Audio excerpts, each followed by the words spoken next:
YouTubers, MIGMATIS Golf again. Quick little video on feel versus real. Now, if you're new to golf, you may not know what this means, but basically, it's bandied around a lot in golf circles. It's talked about specifically when you're practicing, and basically what feel versus real means is what you're doing in your swing, what you're feeling in your swing isn't necessarily what's really going on in your swing. Just try videoing yourself. You'll notice that what you think you're doing is not necessarily what you're doing. So if you're brand new to golf, that's basically what it is. If you've played golf for a while and taken some lessons, I'm sure you've heard this before. And generally, it has negative connotations. Generally, people talk about feel versus real as a negative thing, as something hard, something difficult to tie up what you're feeling and what you're actually doing. But the way I see it is this should be more viewed as a positive, because if you embrace the fact that what you're doing is hard to feel, then you can use this to your advantage. If you're a professional athlete or I don't know, a ballet dancer or something like that, one of those people that are very in tune with their body and are very good at controlling their movements because they've done it for years, then you're pretty good at figuring out in a 3D space where your body parts are. But for us mere mortals, we're not really that good at it. What we're okay at doing is figuring out the difference between two extremes. So if you told the average Joe, put your hands over your head or put your hands down by your side, well, those are two extremes. They can do that pretty easily. They know where those extremes are. So as average golfers, we can use this to our advantage. So what do I mean by this? Well, when we're practicing, we need to always exaggerate something in order for it to creep in to our real swing. And so if you're trying to achieve something in your swing, it's really easy to feel the exaggerated motion of what you're trying to achieve, even though that might be going too far.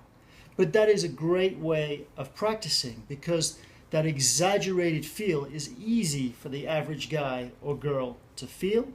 And it's never going to be that severe of a change when it actually creeps into your real swing.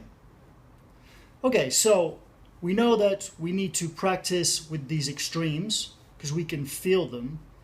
And so as far as your practice routine, what does this mean? Well, it means that when you go to the range to practice on something new, you're going to go there with the intent of having this extreme new feeling, this awkward feeling, and really what you need to do is dedicate yourself to that awkwardness.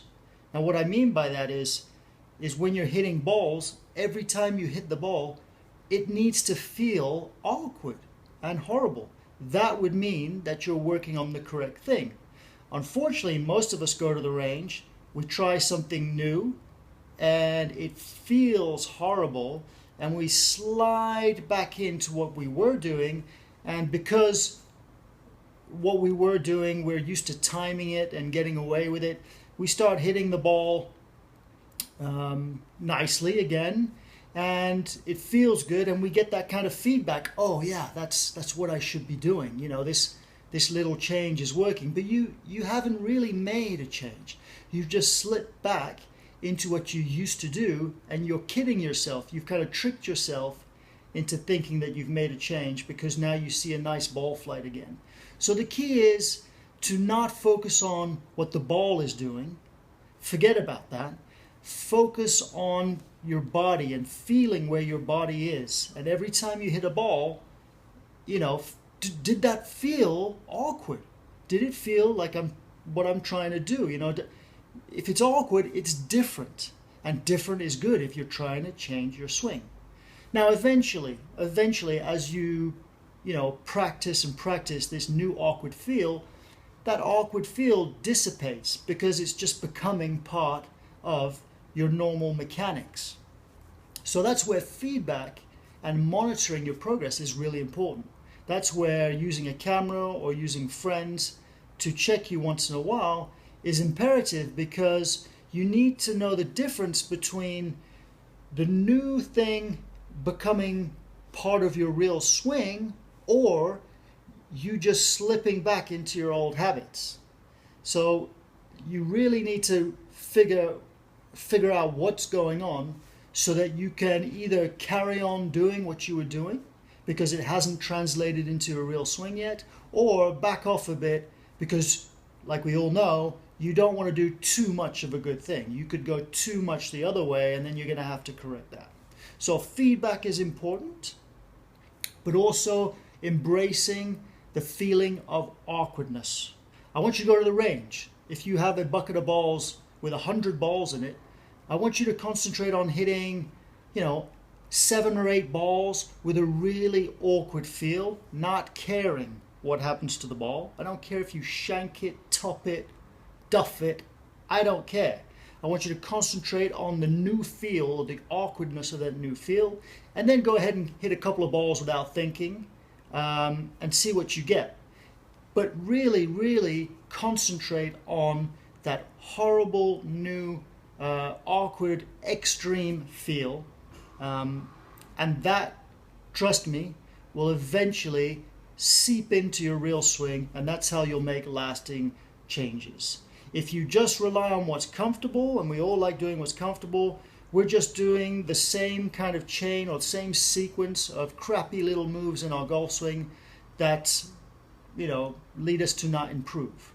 So make extreme changes. Don't worry about how extreme they are in the beginning. Monitor it all the time just to make sure that it's seeping into your new swing, and embrace the awkwardness and focus on the body and the club movements, not what the ball's doing. Okay, I hope this helps. MIGMATIS Golf signing off again. See you later.